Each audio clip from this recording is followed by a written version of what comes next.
Alors, en fait, après avoir travaillé sur la question de beauté,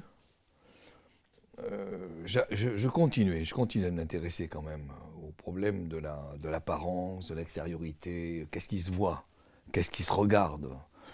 Et j'allais dire un peu très banalement, je m'étais interrogé sur des questions autres, c'est-à-dire finalement, au-delà de l'esthétique, qu'est-ce qui échappe, au fond, qui transgresse l'esthétique. Alors, il y a mis une question, on aurait pu...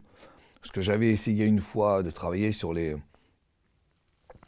corps qui sortent de la norme, si vous voulez. D'ailleurs, ce que j'ai fait un tout petit peu dans un ouvrage qui est sorti là tout à fait récemment et qui porte sur l'idée des lointains. Et je m'étais beaucoup interrogé sur quels sont les êtres des lointains et je m'étais centré, on en parlera peut-être tout à l'heure, sur les problèmes qu'ils posent parce qu'ils sont ferments d'imaginaire et donc ferments de représentations totalement transgressives par rapport aux nôtres. Bien.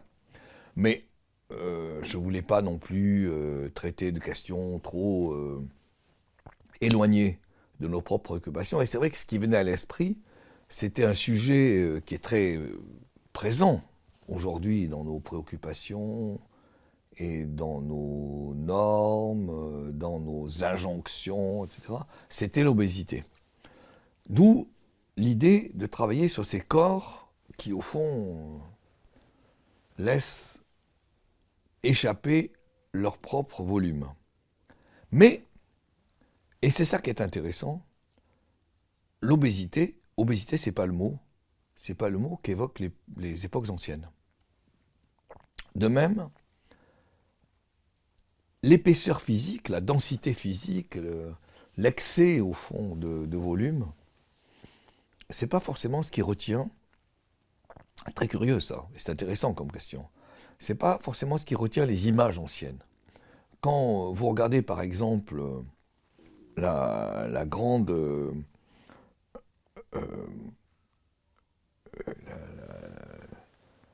comment ça s'appelle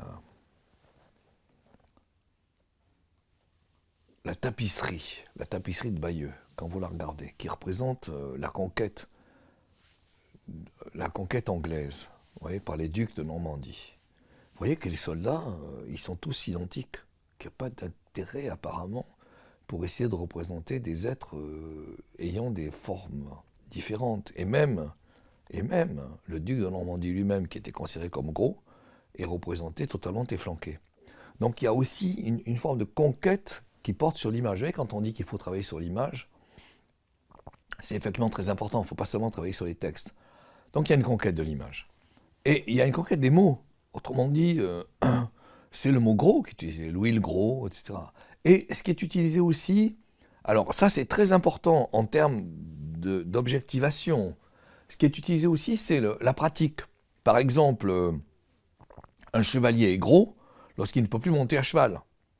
Autre problème d'objectivation qui m'a beaucoup intéressé dans ce que j'ai fait, c'est le fait qu'on ne pèse pas. Il n'y a pas de pèse-personne, voyez. Donc on se centre sur quelque chose qui est d'ordre de l'apparence et qui est assez imprécis, on se centre sur la question des pratiques. Et du coup, ça donne une différence entre gros et très gros, voilà. Et je dois dire que dans les périodes médiévales sur lesquelles j'ai travaillé, la stigmatisation, au fond, de l'épaisseur, de l'excès, elle n'est pas aussi tranchante qu'elle a pu être après. Donc il y a toute la question de comment objectiver, comment dire, comment parler. Alors c'est sûr que quand on dit ça, on ne peut pas oublier qu'il y a la grande critique religieuse à l'égard des gens qui sont un excès de goinfrerie, vous voyez. Donc la goula, c'est le grand danger de manger trop, etc. Bon. Mais ce qui me paraît important à dire, c'est que la façon de définir en quelque sorte l'apparence et les formes, c'est objet d'un travail. Et c'est pas évident.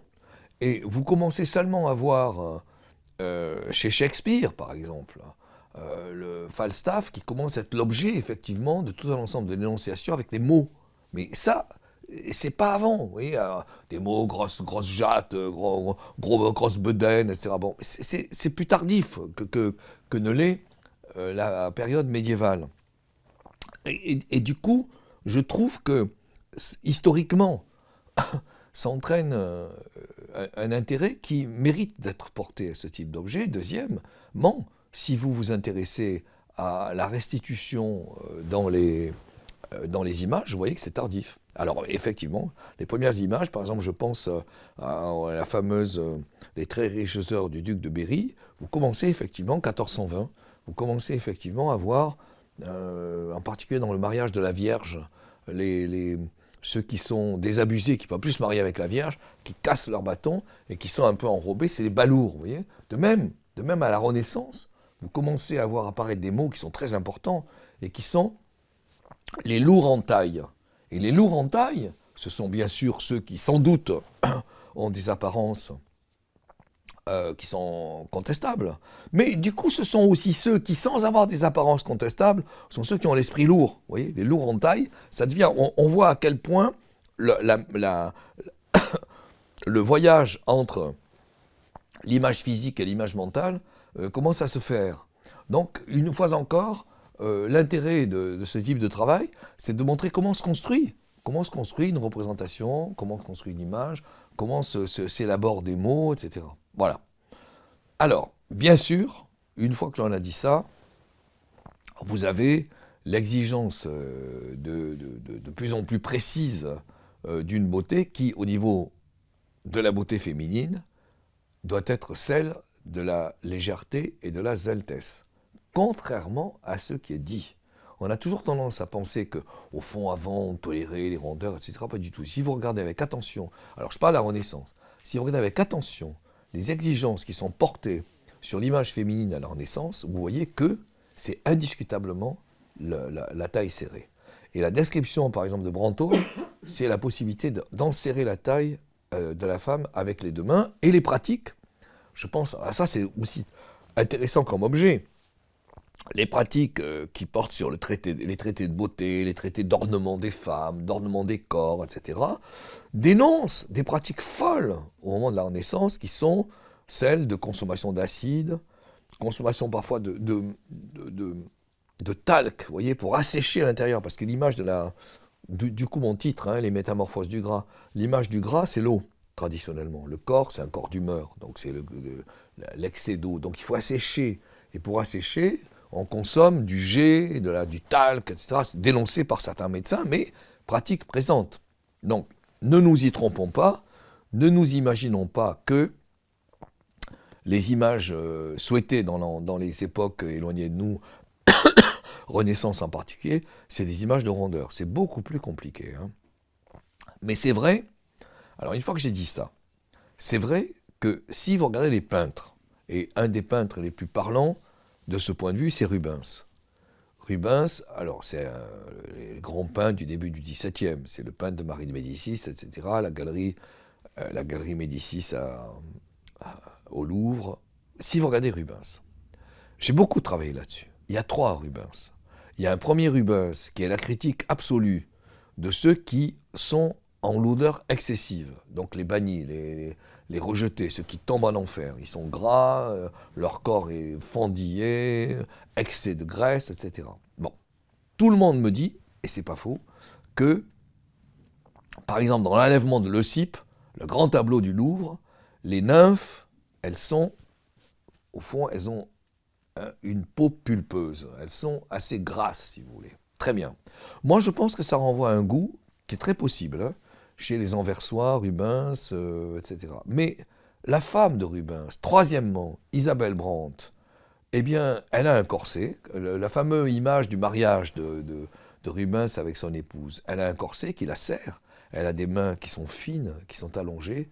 Et donc, c'est pas du tout la rondeur auquel on a tendance à s'attendre. Vous voyez, donc là, c'est beaucoup plus complexe qu'on ne l'imagine. Et l'image d'une femme en quelque sorte souple, avec une taille fine, légère, c'est une image qui est extrêmement forte. Ce qui n'empêche pas le fait que les jambes puissent être rondes. Vous voyez, il y a des lieux qu'on ne voit pas, que les jambes puissent être rondes, que les épaules puissent être un peu plus épaissies, etc. Mais cet imaginaire selon lequel c'est quand même à la fois la jeunesse et la légèreté qui doivent l'emporter est une image très forte. Du coup, dénonciation.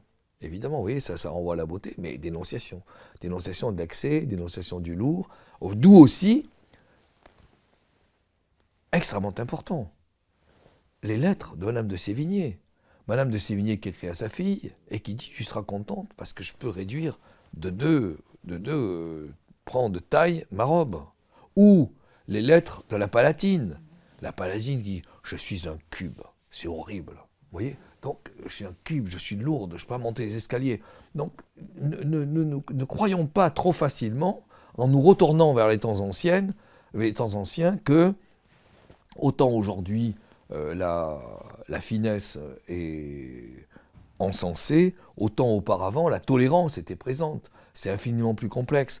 Une fois encore, la tolérance, bien sûr, n'est pas nécessairement, comment vous dire, celle qui consiste à interdire tout excès de rondeur, mais la tolérance s'arrête à partir du moment où la taille n'a plus la finesse attendue. Ça, c'est absolument fondamental.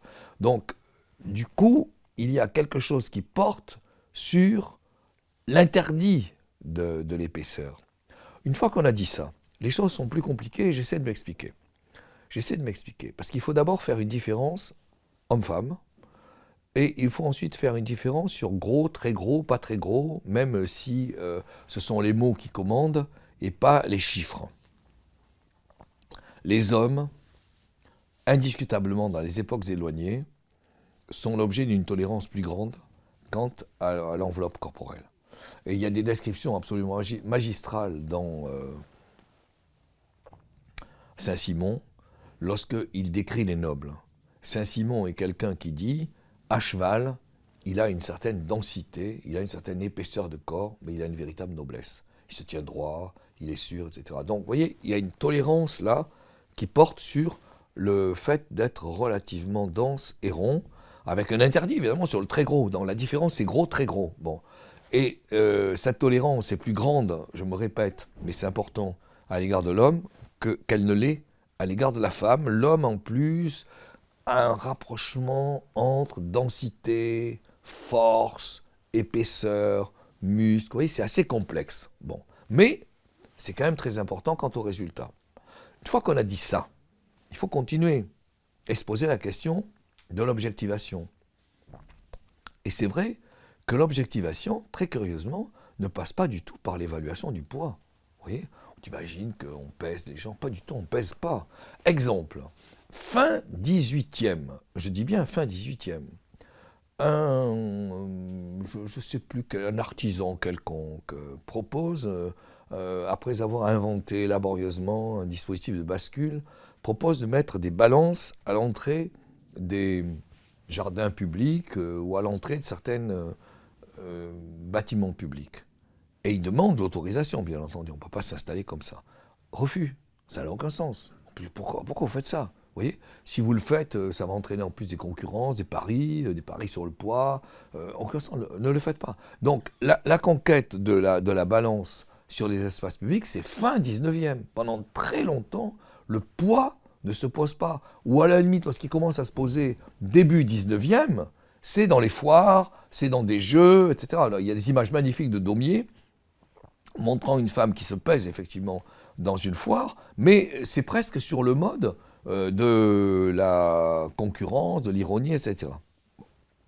Là, on a mis en place. En revanche, ce qui est effectivement important, c'est de voir que la tentative de parler, d'objectiver, de définir des épaisseurs, des grosseurs, des maximums, etc., quand même, ça monte au 18e.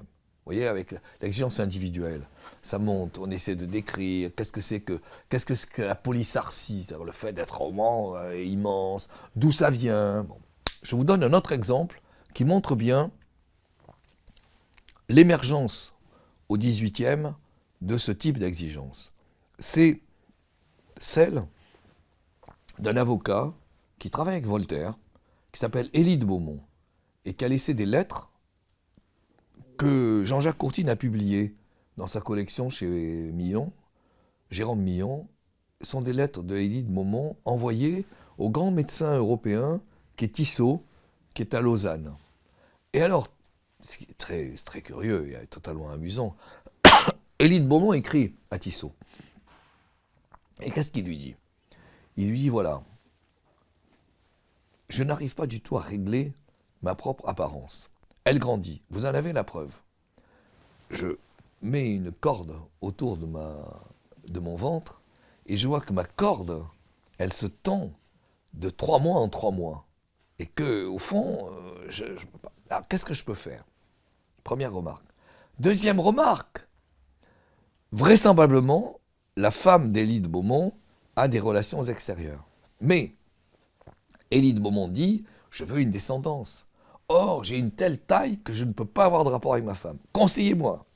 Troisièmement, quand je monte les escaliers de mon hôtel particulier, je suis essoufflé. Conseillez-moi. Donc là, on a un exemple très précis, que l'on ne trouve pas dans les périodes précédentes, qui porte sur la façon dont quelqu'un se sent, en quelque sorte, dépassé par son propre poids et recourt au conseil d'un médecin. À quoi il faut ajouter, sinon on ne comprend pas bien cette question, à quoi il faut ajouter que dans les dictionnaires, le mot finit par apparaître. Vous voyez, l'obésité, ça finit par devenir une question, qui est une question à la fois de mœurs et une question de médecine. Et le mot obésité, pourtant ça vient d'obesitas en latin, hein, mais le mot d'obésité, vous ne l'avez pas dans les dictionnaires classiques, si vous voulez. Voilà. Et ça n'apparaît qu'au 18e. Pardon. Alors, à partir de là, vous voyez, vous commencez à avoir un travail, effectivement, sur que faire. Il y a des textes médicaux qui se multiplient. Et puis, il y a une autre catégorie de textes qui mériterait presque un travail spécifique en soi. Cette autre catégorie de textes, vous la rencontrez dans les livres de mœurs, où les gros commencent à se plaindre de leurs difficultés sociales. Magnifique texte dans Les petites misères de la vie humaine de Jean-Jacques Granville, publié en 1845, où un gros est mis en scène et se plaint de ne pas pouvoir se baisser quand une femme perd son mouchoir, se plaint d'être méprisé par telle femme qu'il voudrait pouvoir courtiser, etc. Et là, vous voyez émerger quelque chose qui n'existait pas. Vous voyez, à la fois se pose la question de l'objectivation, mais se pose la question du ressenti. Vous commencez à voir émerger quelque chose qui n'existait pas, et qui est précisément le ressenti. Question que j'ai abordée sur d'autres types de problèmes, qui est très importante. Qu'est-ce qu'on éprouve? Bon. Et vous voyez le ressenti, et le ressenti va s'accentuer jusqu'à ce texte majeur du XXe siècle, qui est Le martyre de l'obèse, que j'ai essayé d'analyser, et qui est un texte des années 30, et qui a eu le concours en 22. Oui, alors jusqu'au martyr de l'obèse, qui est un texte de 1922, qui est écrit par Henri Béraud, qui a le prix Goncourt d'ailleurs, qui est un texte tout à fait centré sur la souffrance de type multiple de l'obèse, à la fois dans la relation amoureuse, mais aussi dans la relation de travail. Tel recruteur qui lui dit « Nous ne recrutons pas des poupards, allez maigrir et revenez ». Et malheureusement, Henri Béraud a très mal tourné, il est ensuite entré dans des pratiques de racisme absolument épouvantables, et il a été condamné après des épisodes dramatiques et tristes de l'occupation allemande.